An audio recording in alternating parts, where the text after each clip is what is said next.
sector as per the new policy. And it's fairly ensuring for satellite data products, for ground segment, for launch vehicles, for manufacturing of components, and anything else that the private sector may want to bring investment for.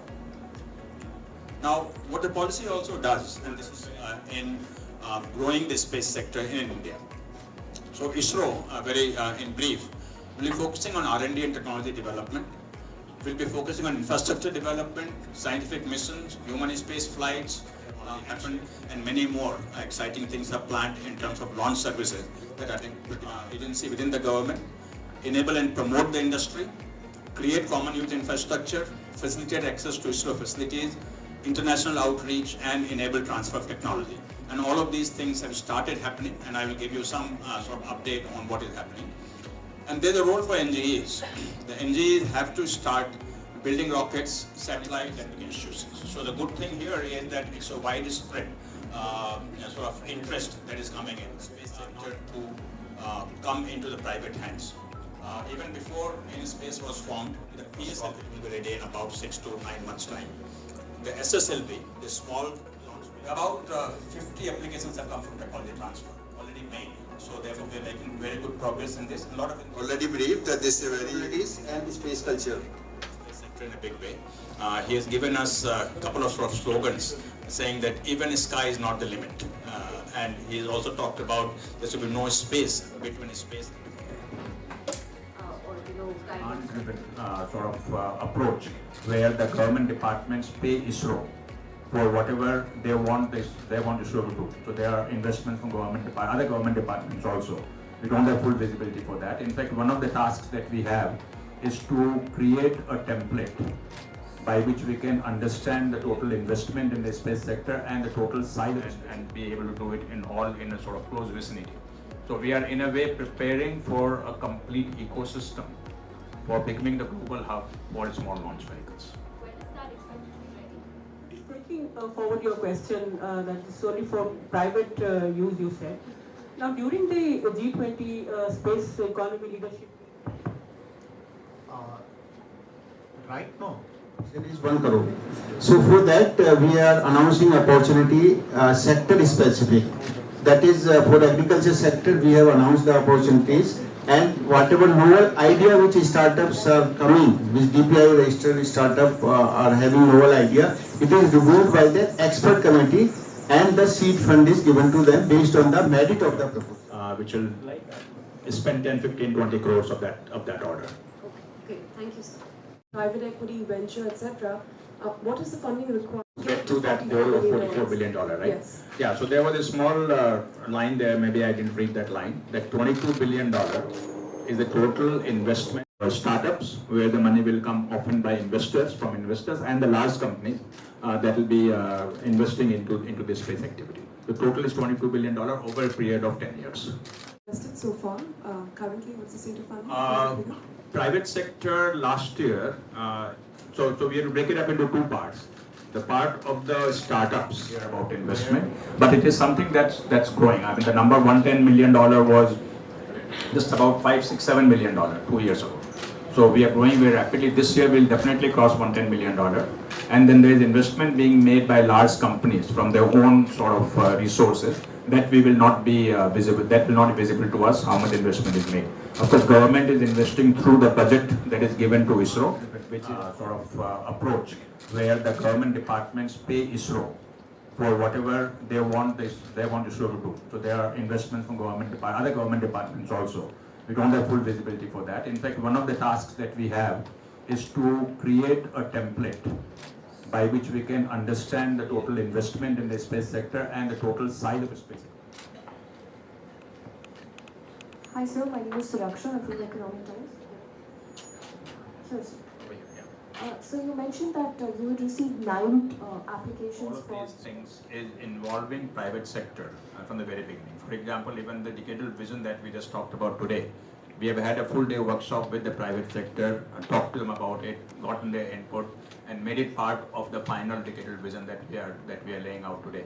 Similarly, for the SSLV, we had a meeting with the private sector, full day meeting, to understand how they would like us to approach this. So all that has been incorporated, And we're very happy with the interest that has been shown with 9 companies or consortiums that have applied, and now we'll shortlist and after that go to RF.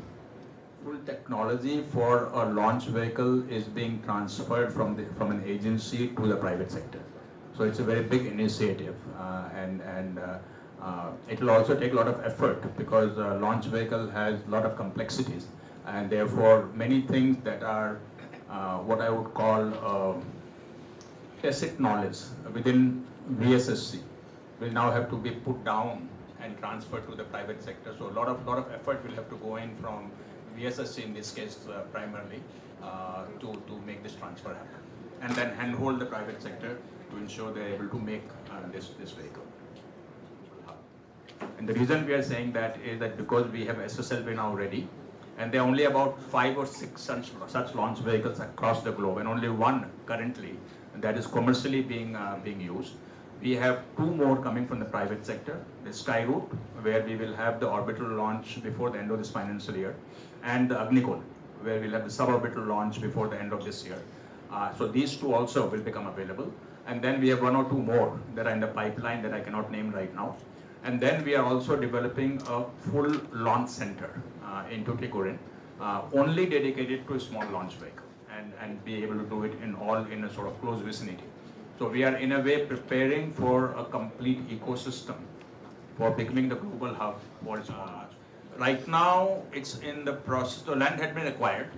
I think it's already been handed over to ISRO. Yeah. Land is already handed over to ISRO. It's almost 2,000 acres, 2,000 acres of land. The project team is in place. The budget has been defined. The planning has been done. We will be kicking off soon, and I think it'll take about 2 years from that time to get ready. And again, mind you that this is only for use of private sector, because there will be no ISRO rocket that will be launched from there. SSLV also will become private. Forward your question that is only for private use, you said. Now, during the G20 space economy leadership meet, we saw many countries, wanting to work with ISRO. As Chairman IN-SPACe was mentioning, as a part of the space reform, we have a public sector enterprise called IN-SPACe India Limited, which is already available. So IN-SPACe India Limited right now is mandated to commercially exploit all the research and development made by ISRO.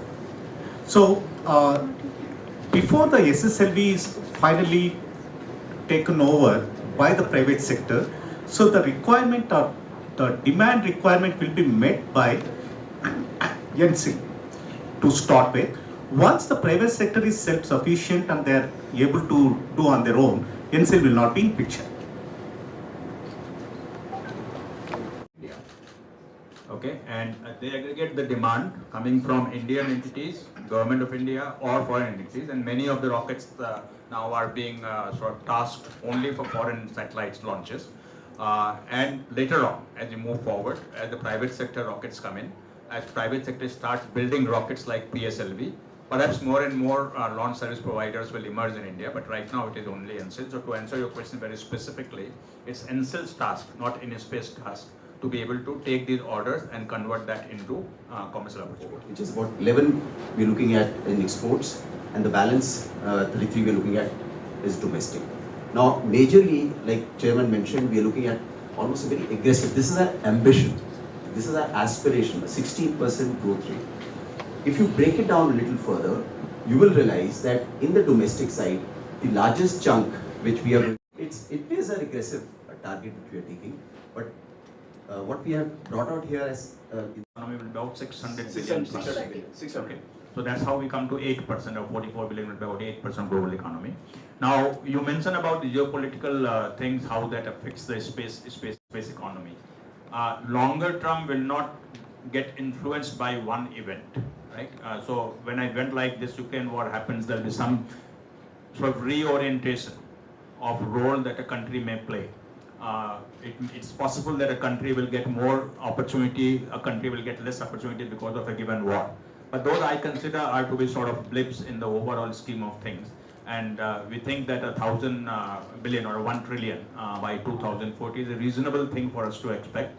We are not yet projecting where India will go from 44 billion in 2033 2040. There are some reports floating around outside which talks about 100 billion. But I think it's too early for us to really even think about that. I mean, I wanted to specifically talk about... Now, right now, they can create data platforms, and that has been mentioned in the presentation. Data platforms that will not only be used in India, but also get us export revenue. And the last one is the data products. When we talk about data products, we talk about applications that we have, and these applications can potentially find a lot of interest. In fact, we were in Baku last week for the International Astronautic Conference, ISE, and one of the startups was displaying there one of application that they have done. Maybe who is from that?